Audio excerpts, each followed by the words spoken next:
Strike Back Origins Part 2.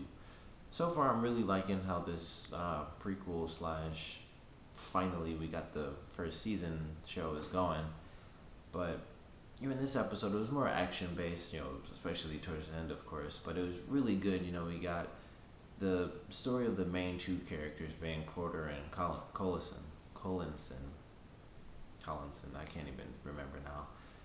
But we got their backstory, how they initially met, how they dealt with, losing those three soldiers, and how it seemed to pretty much just trigger this whole event that all started with, Porter not killing the kid who they ended up naming Scarface or Assad. And so, that kind of gave us the backstory. They skipped through time, show how they went down these different paths, and Porter was basically depressed because of, what he felt he did. He caused three of his friends to die. And Collinson, he, or Collinson, I'm just going to call him Collinson.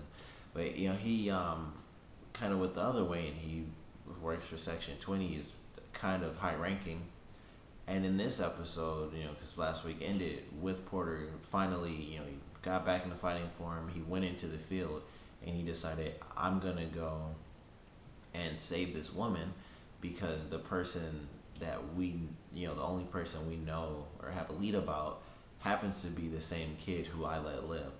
So he decides to put himself back into the field, and of course, Collinson has to say okay, so he lets him go back into the field, and he's off doing his own thing. He's kind of a one-man army like Metal Gear or something. So he goes in, gets himself busted. He caught the guy in the beginning. That was pretty interesting. He just caught a bunch of people and said the name, and then just tied the guy up and waited for his friends to come save him. And so he drives to this place. He says, hey, here you go. He gives the other guy who he held captive the gun so that it can seem like the guy just took him there. And when they find out that he doesn't really have any information, they shoot the guy that he caught in the beginning of this episode, and we meet pretty much the main villain who, he might not be like the highest ranking guy. I'm pretty sure there's someone above him, but for now he's the top dog pretty much. So we meet him. We get to see Porter, basically deal with being tortured. He's waterboarded, and he's trying to save the reporter who, she also gets tortured in this episode as if she wasn't enough. And I kind of forgot that her hand was cut off, and so when I saw that again, I was just like, oof, it caught me off guard for a second because I completely forgot that they just chopped her hand off. But she's just broken down and destroyed. And when he's first thrown in with her, she just kind of, after he talks to her and says, I'm gonna get you out of this, she kind of just breaks down because he's the first person. She has someone to really break down too. So he's trying to figure out how he's gonna save her. His plan is, of course, to just kill everyone because he's a soldier. He knows what he's doing. He went in with a plan. And then things kind of get mixed up when they decide that when they execute them both, even though the main guy said he'd execute Porter first, he decides to take the reporter. So I love how they actually played that out, and it was really simple, and it was just Porter had the knife, which I thought was like, man, you do what you got to do in certain situations. He had to put a sort of like a switchblade up his butt in a condom. Hey, but he went in with a plan, and it did work, but things got switched around.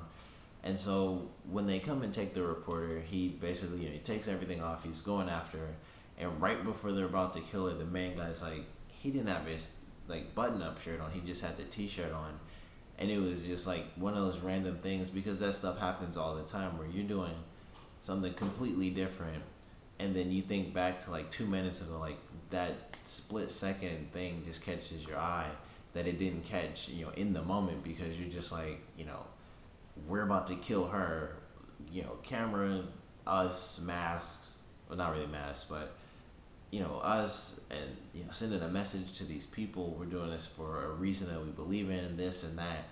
And then right when it's about to happen, it's it just snaps, just a light comes on, and he's he didn't have his shirt on, and by that time Porter is like at least busted the door open, and so he takes out the first guy, then he's taking out a ton of other people, and then he goes through taking out all these people, and when he gets to the room and he finally saves the reporter, he has to fight the guy with the sword, and the guy kind of like just threw the sword at him, which I thought was sort of dumb, because it seemed like he was just gonna swing it, which would make a lot more sense because he still have a sword, but he kind of just like flung it at him and he missed, and then they were fighting and stuff, and so Porter, it's him, the reporter, the guy he's fighting, who I guess was the main guy, so he's dead now, so he's obviously not the main guy, but it's those three, and then Assad, and they're going back and forth with the struggle. Porter gets caught, and Assad has a machine gun, and the main guy's telling him, just shoot him. And then Porter like flips it around, and he has the main guy in a headlock, and he's about to kill him, and the guy's still saying, just shoot him, and he doesn't. And so Porter kills this guy, and they all escape. They're found out. Collinson, he sends everyone after him, like, here you go, you're saved. It's off the records because they weren't gonna, basically let Collinson do anything with anyone else because he lost so many people, due to the sneak attack, or basically the trap in the last episode.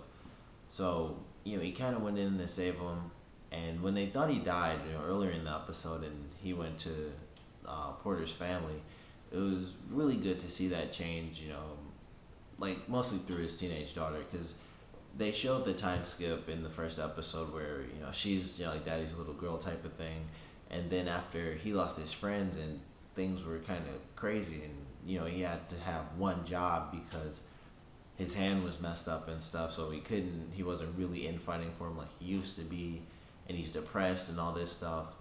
Over time that took a toll, and his daughter kind of became indifferent to him. But we saw in this episode she obviously still cared, which is a common thing you see in shows like that when the kid's kind of just really distant, but if something important like that happens, it does let them realize how serious things really are when you just like that, you're just out of time like that, because it's not even like that. But in the end of this episode, when they find out he's alive, it was really good and nice and emotional, and they're all happy. But something his wife said when she's talking to Collinson, she says like, emotionally at least, they're better off without him. Like, she didn't say emotionally, she just flat out said we're better off without him. But I'm pretty sure that's what she meant.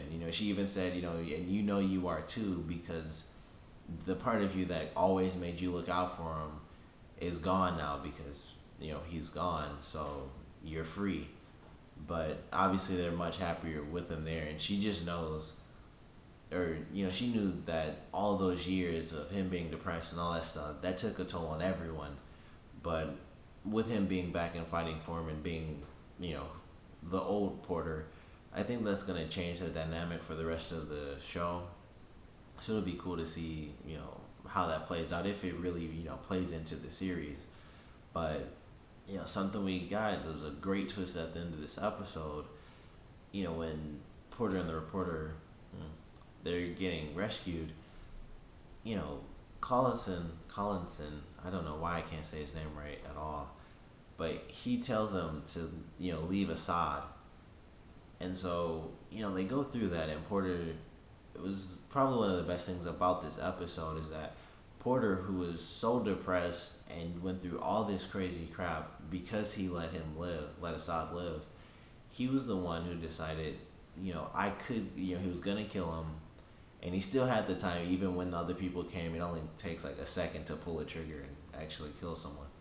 But he decided, I'm not gonna kill this kid because, even though I feel like I should, I just can't do it. I can't just, right my wrongs because I shoot this kid now. And in the end of this episode, Collinson says, just leave him. And it seems so crazy at first. It's like, the guy who is insanely depressed and basically had his life just crumble because of this, he's the one who had the forgiving side to him.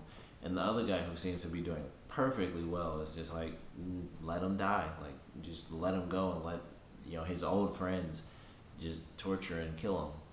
And we find out in the end of this episode that Collinson is the one who killed the other three soldiers, and it wasn't Assad. So I have just so many questions as to why he would do that, and maybe he's like some super secret agent, because I feel like being in 7 years or however many years they've skipped over, it just seems like it would be way too much work just to do whatever it is he's planning to do. But at the same time, even with it being the original Strike Back, it's still Strike Back. So they're dealing with some crazy terrorist based stuff. So I'm really excited to see where it's gonna go after finding out he's the one who really killed them. And it could, of course, it could just be misleading, and the kid could have said that just to say it, but odds are he said it because it was true, and Collinson is the one who killed those three soldiers for some reason. So I'm excited to see where the heck the show goes, because him being a bad guy now just changes everything for the show. And then Porter, he has to work with someone who for the longest time was pretty much his best and only friend. So, he has to like just play, two sides of the same coin, be his friend, but at the same time be the one person who really gets the truth, unless the reporter somehow just like randomly comes into the show. But love where it's going so far. Comment below, let me know what you thought of this episode. Favorite part, least favorite part. Did you enjoy the twist? Did you expect the twist? Because everybody's different. Some people are just like obviously, and for me it was just like that's a huge twist. So comment below, let me know, and thanks for watching.